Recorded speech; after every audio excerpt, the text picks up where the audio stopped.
চূড়ান্ত হচ্ছে গাজায় যুদ্ধবিরতি চুক্তির শর্ত। ব্রিটিশ গণমাধ্যম বিবিসিকে এমন তথ্যই জানিয়েছেন সংশ্লিষ্ট এক ফিলিস্তিনি কর্মকর্তা। এর আগে গাজায় যুদ্ধবিরতি ও জিম্মি মুক্তির লক্ষ্যে শিগগিরই হামাস ইসরায়েল চুক্তি কার্যকরের বিষয়ে আশাবাদ জানিয়েছেন মার্কিন প্রেসিডেন্ট জো বাইডেন।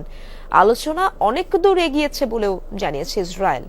সংশ্লিষ্টরা জানিয়েছেন চুক্তির প্রথম ধাপে মুক্তি পাবে ৩৪ জিম্মি, বিনিময়ে ইসরায়েলের কারাগার থেকে ছাড়া হবে ১,০০০ ফিলিস্তিনি বন্দীকে। এ সময় ফিলাডেলফি করিডোর ও ৮০০ মিটার দীর্ঘ বাফার জোনের নিয়ন্ত্রণ থাকবে ইসরায়েলের হাতে।